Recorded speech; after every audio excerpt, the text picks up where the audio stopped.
Hello everyone, I'm Miss Kiki, your fun-time conversational Korean tutor. How's it going, y'all?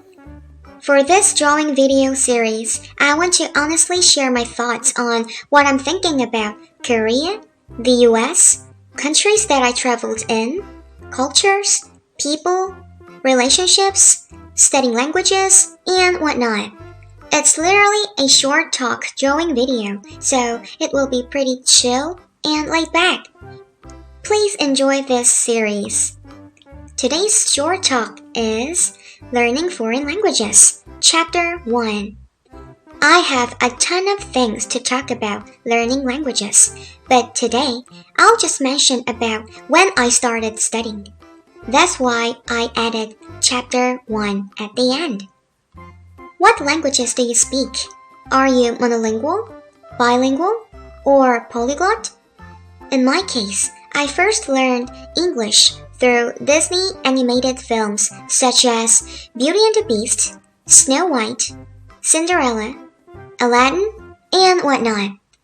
I'm not sure my parents did it on purpose or not, but they got me the VHS without Korean subtitle, so I couldn't help watching movies in English only. The movies were so amazing, so little Kiki ended up repeating those animations every single day. And that made me naturally practice English listening and speaking because I used to act it out what princesses do in the movies to be a princess like them. But sadly, the way Korean schools teach English was not as fun as Disney's magic.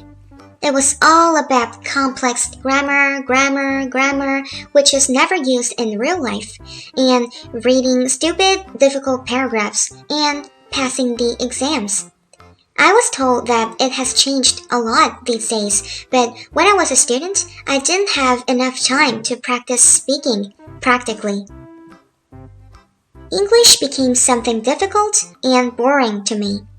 But fortunately, in college, I met many international friends, and I had to speak in English in order to communicate with them.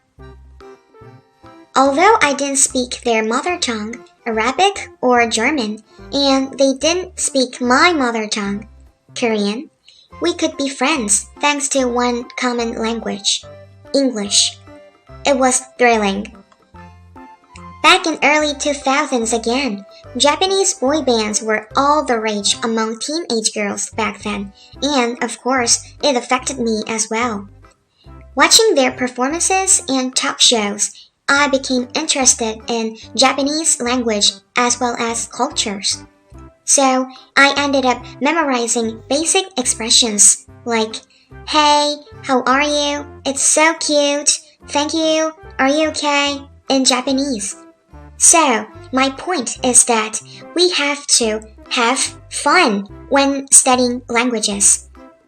It doesn't matter if that language is going to be Korean, English, Chinese, Arabic, French, or whatsoever. And for the fun part, it can be animation, music, movie, novel, TV drama, variety shows, even friends to hang out. These days, I can frequently see the YouTube comments saying, "I study Korean because BTS studied my language first." Korean has become quite difficult as I hit the intermediate level, but I'm doing this for BTS and my ARMY family. Aren't they so great? How do you feel about this phenomenon?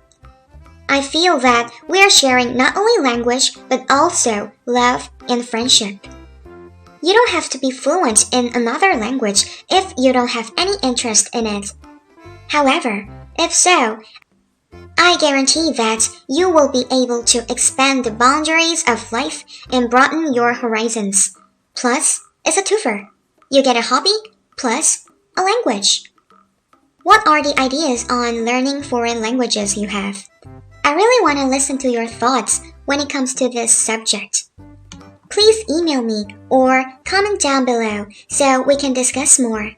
I think I can talk on this for 3 nights in a row. If you have any other subjects to talk about with, please let me know in the comment down below. Your fascinating ideas are more than welcome. Thanks for watching my short talk drawing video, and I'll be back with another picture. Bye!